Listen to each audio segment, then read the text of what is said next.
बिस्मिल्लाहिर्रहमानिर्रहीम अस्सलाम वालेकुम welcome to home biology class टेकन यर बायोलॉजी दा पदी को टॉपिक है thyroid gland defect thyroid gland چې ده زمونږه چې دا کومه مړۍ ده نو په دې مړۍ کې یو ګلینډ لګېدل دی هغې ته تایرايډ ګلینډ وایي نو چې کله ماشوم پیدا شي نو اکثر د هغه تایرايډ ګلینډ کې چې دی څه مسله وي نو هغې ته مونږ تایرايډ ګلینډ ډیفیکټ وایو اوس دغه تایرايډ ګلینډ کې کله څه مسله راشي انسان په وجود باندې څه اثرات دي د دې وجوهات څه دي او د دې اثرات وغیره هر څه چې دي هغه ته په دې ټاپک کې مونږ کور کوو Now, after birth, baby has less ability to produce his thyroid gland secretion. چې کله ماشوم چې دی هغه پیدا شي او د تایرايډ ګلینډ کې څه مسله وي نو دغه تایرايډ ګلینډ چې دی د خپل سیکریشن نه کوي مطلب دا دی چې د باډي د ضرورت لپاره تایرايډ ګلینډ یو سیست پیدا کوي نه هغه به بیا نه پیدا کیږي نه هغه سیزونه چې کوم پیدا کیږي د تایرايډ ګلینډ وجې نه هغې ته موږ څه وایو هغه هارمونز دي هارمون مطلب څه دی اکسایټیشن دا په باډي کې یو سیست چې دی هغه اکسایټ کوي نو دا زموږ سره دوه قسمه هارمون پیدا کوي یو ته موږ T4 وایو او بل ته موږ T3 وایو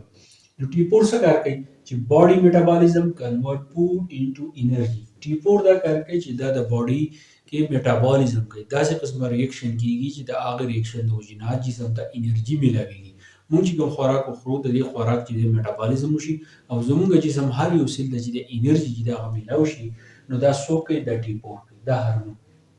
بل T3 هارمون هم د تایرايډ ګلینډ وجې نه پیدا کیږي T3 څه کار کوي چې دا زموږ د باډي ټمپریچر چې دی هغه ریګولیټ کوي 37 ساتي د هغې نه علاوه ان هارټ ریټ او زموږ د زړه چې کوم دړکن دی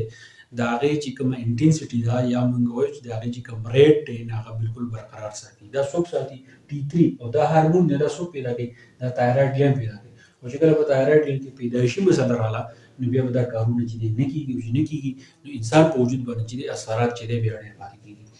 اوس اثرات په د دې د تایرايډ ګلینډ ډیفیکټ چې کله راشي امچیور لیور زموږ چې کومه اینه ده هغه به امچیور شي او چې کله اینه امچیور شوه نو هغه څه کار کوي نو د لیور د ټولو غټ کار څه دی چې کله زموږ سره ریډ بلډ سیل 120 ورځې بعد مړه شي نو دا څه ته کنورټ کېږي بیلروبین ته دا بیلروبین څه کوي د دې بیلروبین د وجې نه لیور چې دی هغه بایل جوړوي فلویډ دی په ډایجیشن کې چې دی هیلپ ورکوي دا زموږ سره چې دی انزایم ته هم ویلی شو دا زموږ سره بایل جوړ کړي دا بایل چې دی سمال انټسټاین ته ځي په ډایجیشن کې چې دی خپل کار وکړي او د هغې نه بعد چې دی زموږ د جسم نه چې دی وځي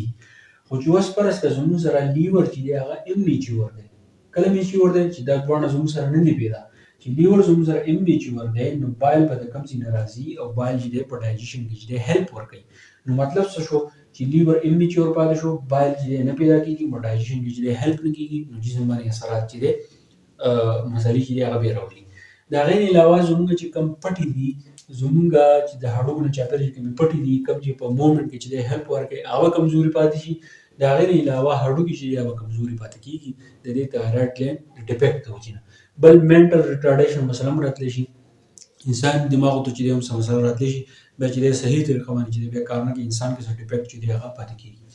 علاج یې څه دی چې د تایرايډ ګلینډ چې کوم هارمونز دي د دې T4 او T3 په ځای باندې کوم سنتھیټک هارمون چې دي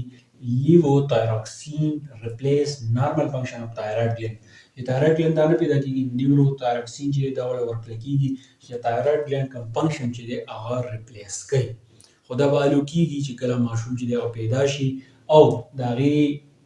د هغه چې کله کلوز منیټرینګ وشي چې په ده کې تایرايډ ګلینډ چې دی څه مسله ده او چې کله کلوز منیټرینګ وشي او دا ماشوم د هغې قابل نو دا ورته چې دی بیا ورکړل کېږي او د هغې نه علاوه سرجري چې دی هغه هم کېږي سرجري په هغه حالت کې کېږي چې کله تایرايډ ګلینډ څه چې دی کینسر دی یا پکې نوره مسله ده نو د هغې سرجري چې دی هغه هم کېږي خو دا کومې مسلې چې راځي نو دا د پیدایش نه فوراً بعد چې دی هغه راځي او دا سرجري چې ده نو دا په لویوالي باندې چې دی ډاکټران ولا کوي نو دا و تایرايډ ګلینډ ډیفیکټ که څه مسله پکې نو ماته چې کمنټ کې ضرور ویلی شئ تھینک یو ډېر مننه